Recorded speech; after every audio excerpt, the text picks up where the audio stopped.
Sir जब मेरा salary 10,000 था तो मैंने एक बाइक परचेज की थी जिसका ईएमआई था लगभग 5,000 के आसपास। देन मेरा कंप्यूटर के कुछ प्रॉब्लम आ गया, इसलिए मुझे एक लैपटॉप लेना पड़ा। एक सिचुएशन ऐसा है कि मैंने नहीं हो रहा था, तो उसको रिपेयर करने के लिए मुझे एक पर्सनल लोन लेना पड़ा। तो ये जो पूरा खर्चा है ये आपका बैठता है करीब 21,500 रुपए। एंड इसको अब हम फिक्स करने की कोशिश करेंगे। तो हम आपको एक एक करके गाइडेंस दें इसके बारे में बसंत?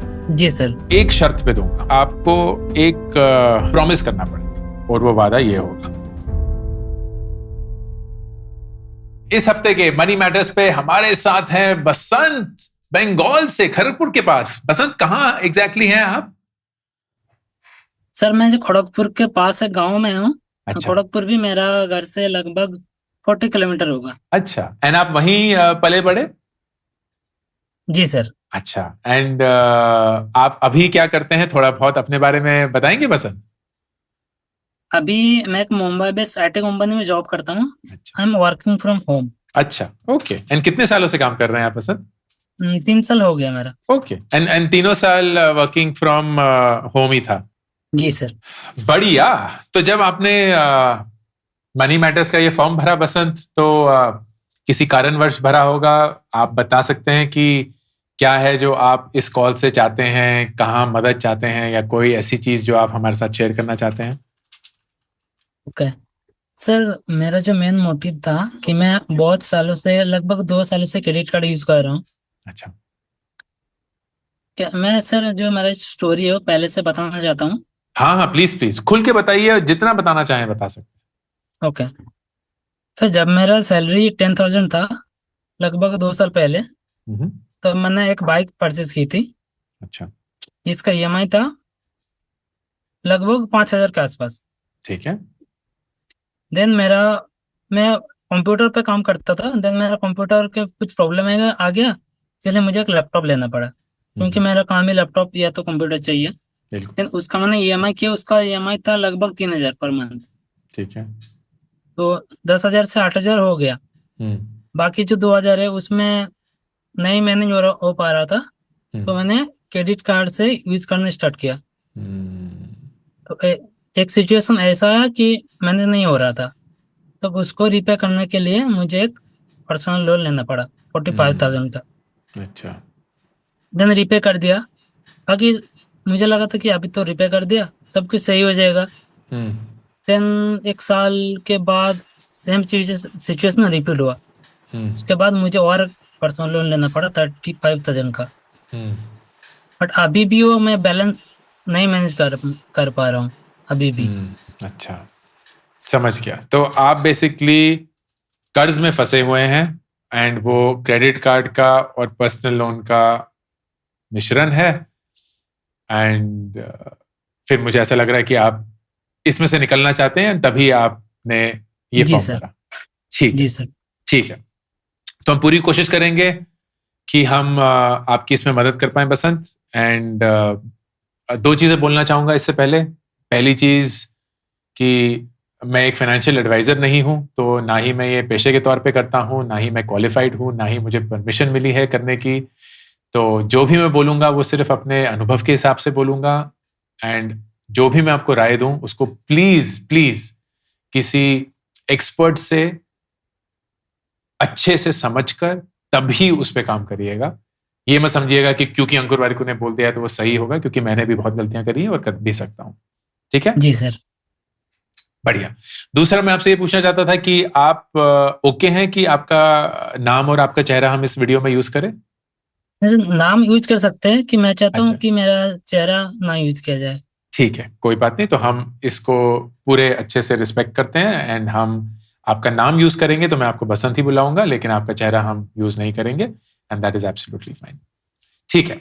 जी तो सर। अब मैं अच्छे से समझना चाहूंगा कि आपकी फाइनेंशियल स्थिति क्या है, और उसके लिए आप जितना भी मुझे डिटेल दे सकते हैं बसंत प्लीज दीजिएगा। तो सबसे पहले शुरुआत करते हैं आपकी सैलरी से। तो आपकी महीने की सैलरी कितनी है बसंत?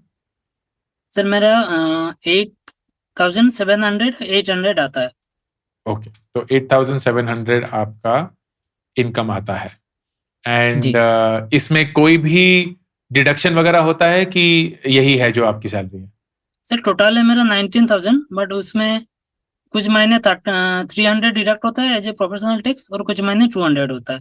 अच्छा, ठीक है, परफेक्ट। तो प्रोफेशनल टैक्स ही कट होता है, लेकिन पीएफ वगैरह कुछ कट नहीं होता। नहीं नहीं। अच्छा, तो 8,700 रुपए। 18,700। ओ, 18,700 रुपए, ठीक है, सॉरी सॉरी, 18,700 रुपए आपका तनख्वाह है। ठीक है, अब आते हैं आपके खर्चों पे, क्योंकि आप घर पे ही रहते हैं, तो धीरे धीरे करके बताइए। ईएमआई वगैरह, लोन वगैरह हम सबसे आखिर में बात करेंगे, पर सबसे पहले आपके घर के खर्चे, रहन सहन के, खाने पीने के, जो भी आपके खर्चे हैं उनके बारे में बताइए पहले। ओके सर, मेरा घर का तो फिक्स नहीं है, बट 2 से 3 हजार देना पड़ता है जब जरूरत होता है तो। ठीक है, ओके, तो 2 हो गया, ठीक है। और क्या होता है? देन मेरा recharge and utility bill 1,000। Recharge वगैरह हो गया आपका। फिर देन मैं कभी कभी थोड़ा ट्रैवल घूमने जाता हूँ तो उसका 1,500। ओके, 1,500 उसका, ठीक है। देन इन्वेस्टमेंट मेरा 1,500। अच्छा, आप इन्वेस्टमेंट भी करते हैं, ठीक है। जी। और बाइक का पेट्रोल अबाउट 1,000। ओके यही है मेरा ओके, ईएमआई छोड़ के। ठीक है, ओके।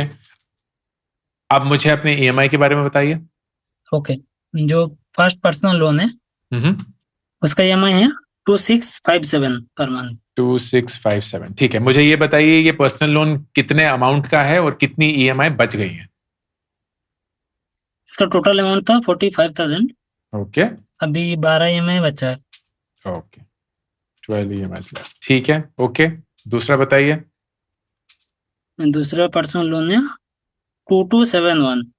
ठीक है, इसका अमाउंट था 35,000। इसका 14 ईएमआई बचा है। ओके देन मैंने रिसेंटली एक फोन लिया हूँ, ओके, उसका ईएमआई है 2,967। 2,967, ठीक है, ये नो कॉस्ट ईएमआई था। इसका ओके, 4 ईएमआई बाकी है। ठीक। ओके, देन मेरा क्रेडिट कार्ड का कुछ ईएमआई चल रहा है। हम्म, उसका फास्ट है 993। ठीक है, इसका 2 ईएमआई बचा है। ठीक है, देन सेकंड है 3,737। इसका 4 ईएमआई बाकी है। ओके, देन लास्ट है 1,355। इसका 3 ईएमआई बाकी है। ठीक है। तो ये जो पूरा खर्चा है, ये आपका बैठता है करीब 21,500 रुपए। क्या वो मोटा मोटा आपको ठीक लग रहा है? जी सर। ठीक है, ओके, समझ गए। एंड इसको अब हम फिक्स करने की कोशिश करेंगे, क्योंकि आपकी तनख्वाह या आपकी इनकम जो है वो सिर्फ 18,700 रुपए है।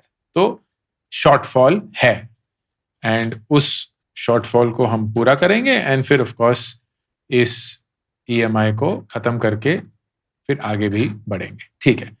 कुछ सवाल हैं बसंत। सबसे पहला, आपके माता पिता और आपके छोटे भाई का जो खर्चा है वो क्या आपके माता पिता संभालते हैं? जी सर।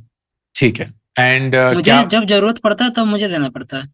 ठीक है, समझ गया। तो लेकिन आपको ऐसा नहीं लग रहा है कि जो आप ऑलरेडी घर पे देते हैं 2 से 3 हजार रुपए जो आपने बताया, ऐसा नहीं है कि उसकी उससे ज्यादा जरूरत कम से कम अगले कुछ टाइम तक आएगी? क्या ये ठीक होगा अजम्पशन?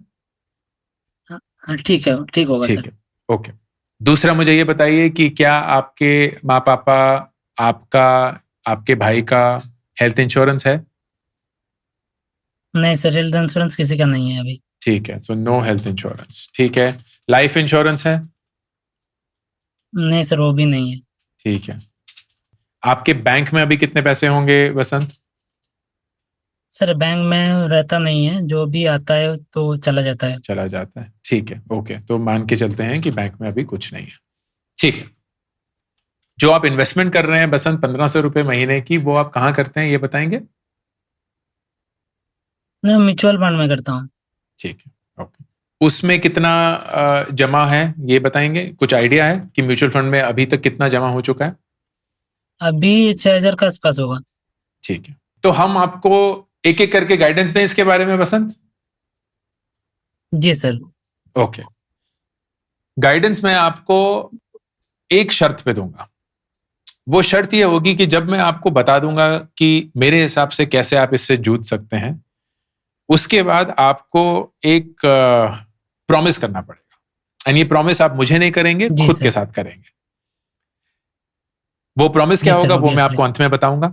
एंड शायद आपको पता ही है कि वो प्रॉमिस क्या होगा, लेकिन तब भी वो जरूरी है कि इस जी सर। चंगुल में जो आप फंसे हुए हैं उससे आप बाहर तो निकल जाएंगे, लेकिन बहुत जरूरी होगा कि फिर से ना फंसे। एंड उसके लिए वो प्रॉमिस जरूरी होगा।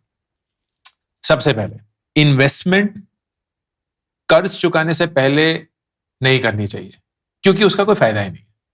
सिंपल सा एक एग्जांपल देता हूं। आपके क्रेडिट कार्ड की ईएमआई, आपके पर्सनल लोन, इन सब का रेट ऑफ इंटरेस्ट बहुत हाई है। पर्सनल लोन शायद 14, 15, 16% का होगा। क्रेडिट कार्ड की जो ईएमआई है वो 35-40% साल का आपसे चार्ज कर रही होगी।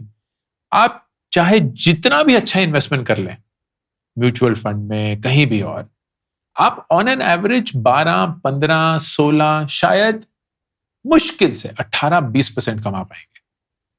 उस पर भी टैक्स देंगे। तो जितना भी आप पैसा इन्वेस्टमेंट में डाल रहे हैं, उससे कई ज्यादा महंगा आपका कर्ज है। तो ये समझना बहुत जरूरी जी सर। है कि क्योंकि लोग इन्वेस्टमेंट एसआईपी करते रहते हैं, मैं भी उसके लिए जिम्मेदार हूं। ये बेवकूफी मत करिए कि जब आपके पास इतना महंगा कर्ज है उस समय पे आप अपनी इन्वेस्टमेंट शुरू कर दें, क्योंकि वो कहीं की समझदारी नहीं है। तो सबसे पहला कदम आपको क्या लेना है? आपको अपनी इन्वेस्टमेंट रोकनी है। जो ये 1500 रुपए की आपने एसआईपी शुरू करी है, इसको आपने रोकना है। एंड उससे ओके। 1500 रुपए महीना जो आपको मिलेगा, वो आपका सबसे पहला कदम होगा। दूसरा, आप जो करीब करीब 1500 रुपए ट्रैवलिंग पे खर्च करते हैं, उसको अगले 3 महीने तक रोक दीजिए। ये आपको बचाने ही हैं। ये 1500 रुपए जुड़ के 3000 रुपए बनेंगे, और ये 3000 जी सर। रुपए आपका शॉर्टफॉल सबसे पहले रोकेंगे। अभी आपका 2780 रुपए का शॉर्टफॉल है। तो ये 3000 रुपए जैसे ही आपने बचा लिए, आप कम से कम हर महीने और कर्ज में नहीं डूबेंगे। समझ में आ गया? जी सर। ठीक है। फिर उसके बाद धीरे धीरे धीरे करके आपकी ये ईएमआई खत्म होनी शुरू होगी। तो 2 महीने बाद आपकी 990 रुपए वाली ईएमआई खत्म होगी। फिर 3 महीने बाद 1355 रुपए वाली ईएमआई खत्म होगी। फिर 4 महीने बाद 3737 रुपए वाली ईएमआई खत्म होगी। तो मतलब 4 महीने के बाद आप करीब 6000 रुपए महीना बचा रहे होंगे। तो पहले महीने ही, एंड ये आपकी सेविंग्स है, पहले महीने ही आपने 3000 रुपए की सेविंग कर ली। कैसे? अपनी इन्वेस्टमेंट रोक के और अपने ट्रैवल को बंद करके। जी सर। ठीक। फिर ठीक है सर। 3000 रुपए सेविंग के बाद आपके पास सरप्लस अभी भी 0 होगा, क्योंकि आप जितना कमा रहे हैं उतना आपका खर्च हो रहा है। जी सर। फिर उसके बाद जब तीसरा महीना आ जाएगा, तब आपकी वो 993 वाली ईएमआई खत्म हो जाएगी। तो आपकी सेविंग अब 3993 होगी। तो तीसरे महीने से आपके पास करीब 1200 रुपए एक्स्ट्रा आना शुरू होगा। इस 1200 रुपए को भी आप बसंत खर्च नहीं करेंगे, अपने बैंक में जोड़ते रहिए, क्योंकि आपके बैंक में अभी पैसे ही नहीं है। तो कभी भी कुछ भी अगर हो गया इमरजेंसी के रूप में, किसी को भी किसी चीज की जरूरत पड़ गई, कोई हेल्थ इमरजेंसी हो गई क्योंकि हेल्थ इंश्योरेंस भी नहीं है, ये सारी उन चीजों के लिए धीरे धीरे काम आएगा। फिर चौथे महीने में आपकी जो सेविंग है वो बढ़ जाएगी, क्योंकि आपका 1355 वाला ईएमआई खत्म हो जाएगा। एंड अब आपके पास महीने के करीब 2500 रुपए बचने शुरू होंगे। फिर 5वें महीने में आप अपना 3737 वाला ईएमआई भी खत्म कर देंगे, तो आपके खर्चे और कम हो जाएंगे। एंड आपके पास महीने के अब करीब 6300 रुपए बचना शुरू होगा। ये 5 महीने बाद ही हो जाएगा बसंत, सिर्फ 5 महीने बाद। तो अभी मार्च है, अप्रैल, मई, जून, जुलाई, अगस्त के बाद सितंबर से आप हर महीने 6,300 रुपए बचाएंगे। एंड अब इस 6,300 रुपए को कैसे खर्च करना है वो आप डिसाइड करेंगे। तो मेरी राय ये रहेगी, इसके बाद आप लाइफ इंश्योरेंस खरीदेंगे क्योंकि आपकी उम्र 25 की हो गई होगी, लेकिन आपके ऊपर परिवार की जिम्मेदारी है। एंड अगर भगवान ना करे जी आपकी सर। जिंदगी को कुछ हो जाएगा तो आपके माँ बाप, आपके छोटे भाई, उनके ऊपर बहुत ज्यादा बोझ आ जाएगा क्योंकि इनकम आप थोड़ी बहुत तो कंट्रीब्यूट करते ही हैं, प्लस आप बड़े बेटे हैं तो बहुत सारी और फ्यूचर की जी सर। डिपेंडेंसी आपके ऊपर है। तो आप लाइफ इंश्योरेंस खरीदेंगे। मेरी राय ये रहेगी कि 50 लाख का कम से कम, एंड 1 करोड़ का अगर जा सकता है तो। एंड ये महीने का करीब 700 से 800 रुपए का खर्चा होगा। तो 60 साल की उम्र तक 60 इयर्स टर्म प्लान खरीदना है, टर्म प्लान सिर्फ, और कोई और इंश्योरेंस नहीं बस। जी सर। फिर हेल्थ इंश्योरेंस लेंगे आप अपने माँ बाप के लिए, खुद के लिए, भाई के लिए। 2 से 3 लाख रुपए का अगर आप ले लेंगे काफी होगा, क्योंकि आप जिस जगह पे हैं एंड क्योंकि खड़गपुर सबसे बड़ा शहर है आपके पास, तो इतना ज्यादा महंगा जी भी सर। मेडिकल एक्सपेंस नहीं होगा। तो मेरे ख्याल से 2 से 3 लाख रुपए साल के काफी हैं। एंड ये करीब 1200 से 1400 रुपए महीने का प्लान आएगा आपके पास। तो इस 6,300 में से करीब 2,000 रुपए महीना आपके इंश्योरेंस में जाएगा, जो कि बहुत जरूरी है क्योंकि आपको कम से कम इन दोनों परिस्थितियों से बच के रहना है या अपने आप को सुरक्षित रखना है, एक हेल्थ और एक लाइफ। फिर आता है आपका इस 4 महीने के बाद 6ठे महीने में ही करीब करीब आपका फोन का ईएमआई भी खत्म हो जाएगा। तो फोन का ईएमआई जब खत्म हो गया तो आपके खर्चे और कम हो गए, एंड उससे आपने करीब 9,000 रुपए बचाने शुरू करे। इस 9,000 में से 2,000 रुपए तो आप अपनी इंश्योरेंस में खर्च कर रहे हैं। बाकी क्योंकि आप इन 6 महीनों में तब तक अपने पर्सनल लोन का ईएमआई तो देते आ ही रहे हैं, एंड आपके जी सर। करीब 6 से 8 ईएमआई और बच गई होंगी।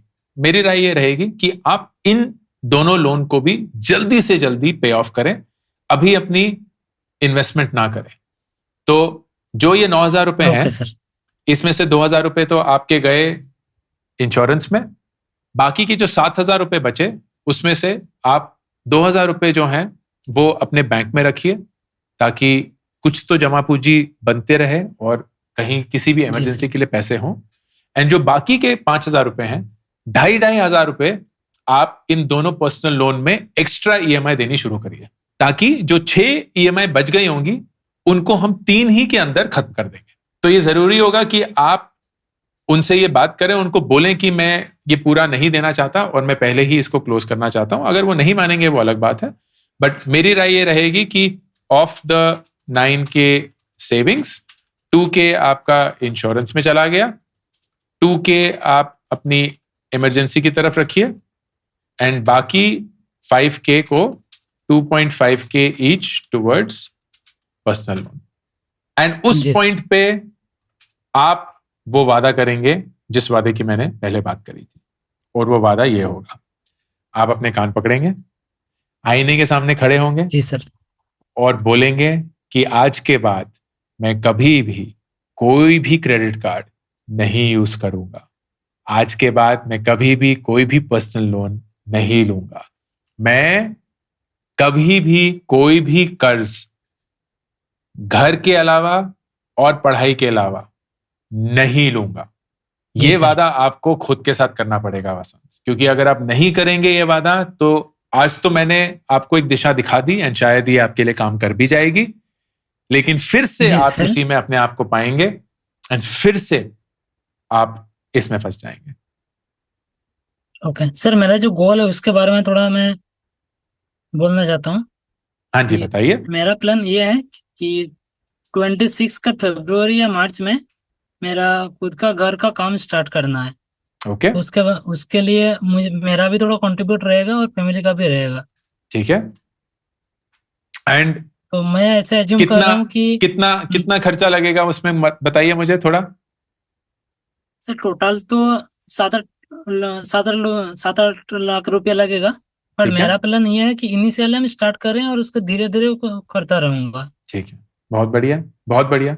तो और मैं एज्यूम अब कर रहा हूँ कि मेरा कंट्रीब्यूशन मिनिमम 60,000 होना चाहिए। ठीक है, ओके, 60,000 कितने पीरियड में, मतलब कैसा? फरवरी या मार्च तक। ओके, ठीक है। तो ये इस हिसाब से मुमकिन होगा अगर आपने ये प्लान जो मैंने बताया उस पर अमल किया और अच्छे से इसको निभाया, तो दिसंबर आते आते आप महीने के करीब 14,000 रुपए बचा रहे होंगे। जी मतलब दिसंबर से अगर आप 14,000 रुपए बचाना शुरू करें, तो दिसंबर, जनवरी, फरवरी, मार्च तक आते आते आपके पास 60,000 रुपए होंगे। Okay sir. ठीक है, तो ये मुमकिन है, बिल्कुल मुमकिन है। एंड वो 60,000 रुपए आप परिवार को दे सकते हैं कि हम घर धीरे धीरे बनाना शुरू करें एंड हम अच्छे से बनाएं। बिल्कुल, अगर आप मेरी बात मानेंगे तो मुझे लगता है कि इस 14,000 रुपए जो आपकी बचत होगी उसमें से 10,000 रुपए आप घर की तरफ रखें, ताकि मार्च तक 60 नहीं 40,000 तो दे पाएंगे, और जो 4,000 रुपए हैं Yes. उससे अपनी इन्वेस्टमेंट की जर्नी शुरू करें। तो जो आज 1,500 रुपए की आप इन्वेस्टमेंट करते हैं, वो आप 4,000 रुपए की शुरू करिए दिसंबर से, एंड हर साल उसको धीरे धीरे करके बढ़ाइए, ताकि घर भी धीरे बन रहा है एंड आप भी अच्छे से इन्वेस्ट कर रहे हैं। एंड अगर आप चाहते हैं तो मार्च के बाद आप हर महीने घर की तरफ 10,000 रुपए दे सकते हैं। अगर आप चाहते हैं तो हर महीने घर की तरफ देने की बजाय आप 10,000 रुपए की SIP कर सकते हैं, वो आपकी इच्छा है। नहीं सर, उतना मैं आप नहीं जैसे चाहूंगा, भी, क्योंकि नेक्स्ट 3 साल में मुझे शादी भी करना है, तो उसके लिए भी मुझे थोड़ा थोड़ा करके सेविंग्स करना पड़ेगा। बिल्कुल बिल्कुल, एंड उसके लिए बहुत सही रहेगा कि आप अच्छे से इन्वेस्ट करें, ताकि अगर आप 10-15 हजार रुपए की महीने की SIP करते हैं, 10,000 मान के चलते हैं, 10,000 रुपए की भी और महीने की SIP करते हैं, तो 3 साल के अंदर अंदर आपने खुद के ही 3.5 लाख रुपए बना लिए होंगे, और फिर उसके ऊपर भी एक रिटर्न कमाएंगे, जो अभी तक क्योंकि जी सर। गलतियां हुई आपने देखा नहीं है, चखा नहीं है। लेकिन अगर आप वाकई में इस पे ध्यान दे के बसंत अच्छे से काम करें, क्योंकि आपकी तनख्वाह आपकी जरूरतों से काफी ज्यादा है, आप घर पे रहते हैं, छोटे शहर में रहते हैं, इतने बड़े खर्चे नहीं हैं, तो अगर आप वर्क फ्रॉम होम ही करते रहेंगे तो आपकी ये 18,700 रुपए की, 19,000 रुपए की ये तनख्वाह भी धीरे धीरे जैसे बढ़ती रहेगी, काफी रहेगी, एंड आप उसमें से ज्यादा इन्वेस्ट कर सकते हैं अपने घर की तरफ, अपने फ्यूचर की तरफ, अपनी शादी की तरफ, एंड कुछ ही सालों में आप इतनी जमा पूंजी इकट्ठी कर सकते हैं कि आपकी सारी जरूरतें उसमें अच्छे से पूरी हो जाएगी। ओके सर, ठीक है सर। बहुत thank you so much sir, बहुत दिन से ट्राई कर रहा था। बहुत अच्छा लगा आपसे बात करके, एंड मैं आशा करता हूं कि आपका घर बहुत अच्छे से बने, आप अपने कर्ज से एकदम मुक्त हो जाएं, आप अपने परिवार को अच्छे से सुरक्षित रखें, खुद को रखें, एंड आप तरक्की करते रहें। Thank you so much sir. All the best, take care, bye bye. Bye bye sir.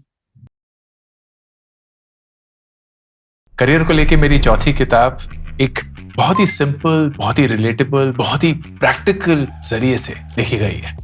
काश कि ये बुक मुझे किसी ने दी होती जब 24 साल की उम्र में मैं एकदम कंफ्यूज था कि अपने करियर के बारे में क्या करूं, अपनी जिंदगी की दिशा क्या बनाऊं। ये किताब मैंने उसी 24 साल के अंकुर के लिए लिखी है, आपके लिए लिखी है।